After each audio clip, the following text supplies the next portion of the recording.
Bismillahirrahmanirrahim. Assalamualaikum warahmatullahi wabarakatuh.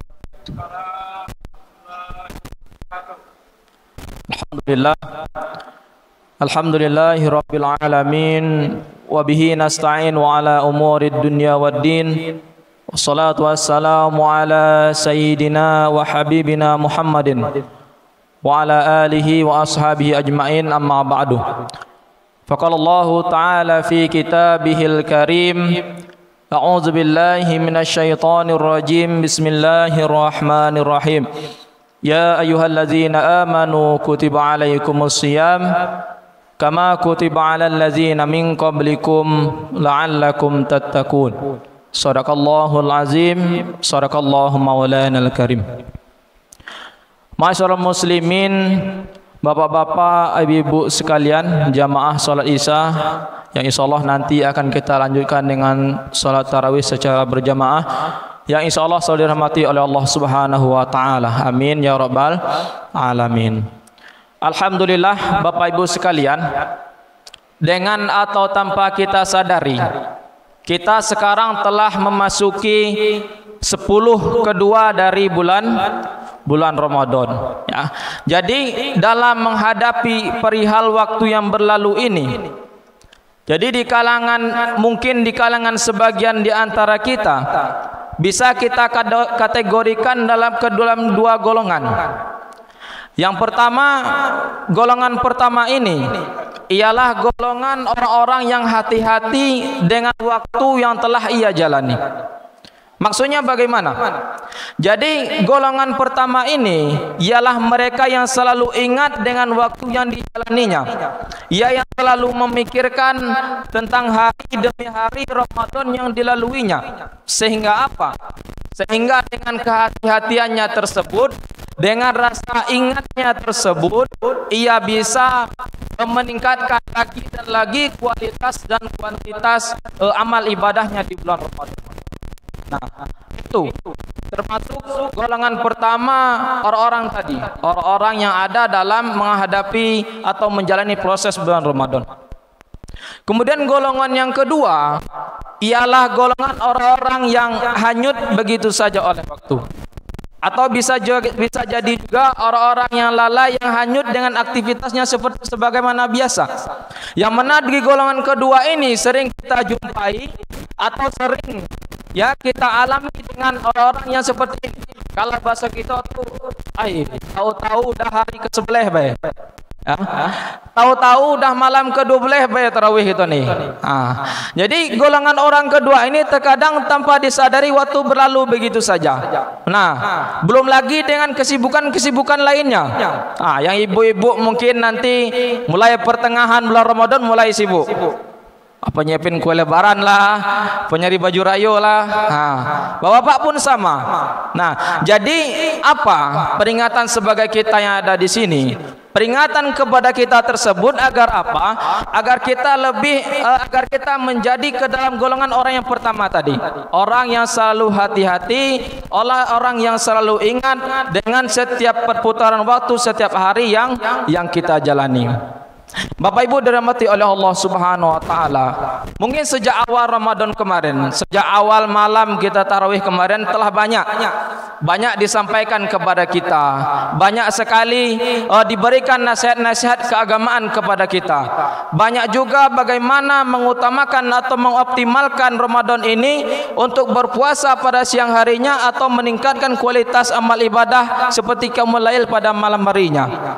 Nah, jadi di antara sekian banyak peringatan atau nasihat-nasihat keagamaan tersebut, namun terkadang kita perlu bukti yang lebih konkret, perlu pembuktian yang lebih pasti. Nah, maka dari sini cobalah kita sadari sedikit lagi. Mari kita sadari bahwa seruan Allah Subhanahu wa taala kepada orang-orang beriman untuk melaksanakan puasa di bulan Ramadan ini memang betul adanya. Ibu ingat seruan Allah Subhanahu wa taala, ya ayyuhallazina amanu. Panggilannya kepada wahai hambaku orang-orang beriman, tanpa memandang kualitas imannya, maupun mau itu imannya yang standar, sedikit di bawah standar, atau di atas standar sekalipun, semua dapat seruan dari Allah. Bagaimana kita tahu bukti konkretnya, bukti nyatanya keimanan tersebut mendapat seruan dari Allah Subhanahu wa taala? Ingat kembali. Siapa yang sholat di samping kita di malam kedua atau ketiga Ramadan kemarin?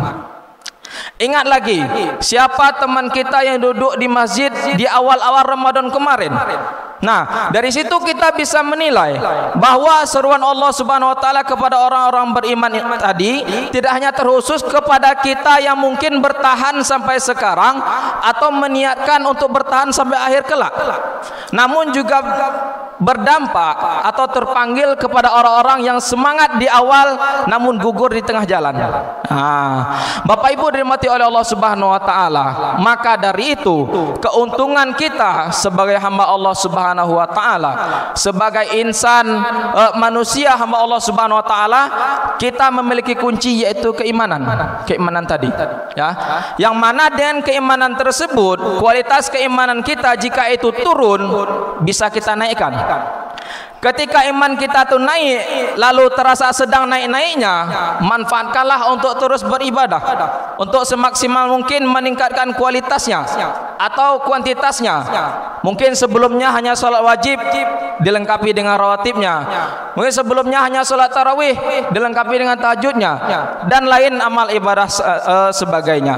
Nah, perkara amal ibadah itu saat itu tadi, makanya Allah serukan kepada kita yang akan menuntun kita menjadi orang-orang yang bertakwa.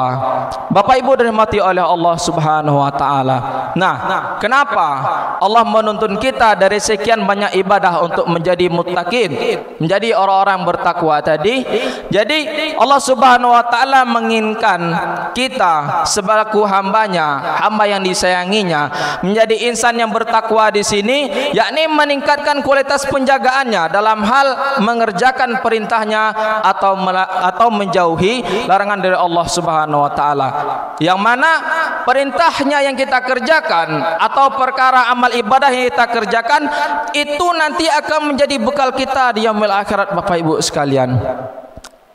Ibu di dunia saja, ya, hari ini saja, bagaimana antusiasnya, bagaimana semangatnya menyiapkan bekal, itu entah bekal buka puasa atau nanti bekal untuk sahur, itu saking semangatnya. Nah, bagaimana dengan bekal kita di akhirat kelak? Maka amal ibadah yang kita kerjakan itulah yang akan menjadi bekal kita di yaumil akhirat kelak. Bapak Ibu dirahmati oleh Allah Subhanahu wa taala, bekal di sini disebutkan juga sebagai hasanah. Hasanah di sini ialah perbuatan-perbuatan baik yang kita kerjakan.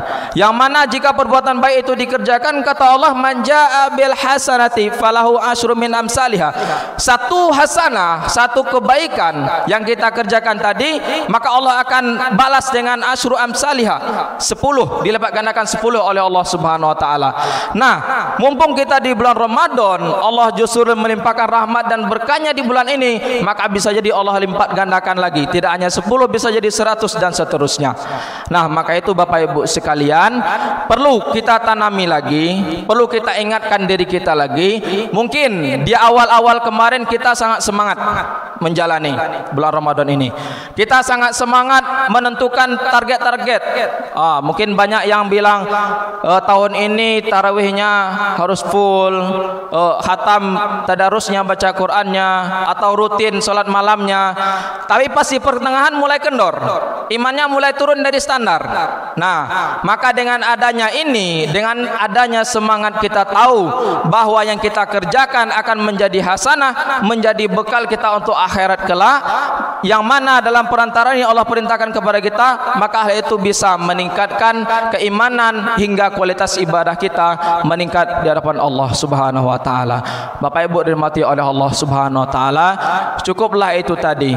Cukuplah seruan Allah Subhanahu wa taala yang sebaik-baiknya di bulan Ramadan ini, mendidik diri kita, melatih diri kita agar menjadi insan yang muttaqin tadi, yang bertakwa. Namun kita juga perlu ingat bahwa semangat dari pendidikan Ramadan ini harus kita bawa sampai waktu walaupun Ramadan ini berlalu. Ramadan ini akan berlalu Bapak Ibu. Ayyaman ma'dudat, kata Allah bahwa Ramadan ini adalah harinya telah ditentukan, harinya telah dihitungkan. Kalau kita termasuk golongan orang yang tidak sadar, tahu-tahu sudah ke hari ke-11 tadi, segeralah kembali kepada orang-orang golongan pertama tadi. Orang-orang yang selalu ingat setiap harinya, akan terus ingat setiap harinya untuk selalu meningkatkan keimanannya, meningkatkan kualitas ibadahnya ataupun meningkatkan kuantitas ibadahnya di hadapan Allah Subhanahu wa taala. Semoga amal ibadah kita di bulan Ramadan ini diterima oleh Allah Subhanahu wa taala, diampunkan dosa kita hingga kelak kita memperoleh kebahagiaan fid dini wad dunya wal akhirah. Amin amin ya rabbal alamin. Wabillahi taufiq wal hidayah. Assalamualaikum warahmatullahi wabarakatuh.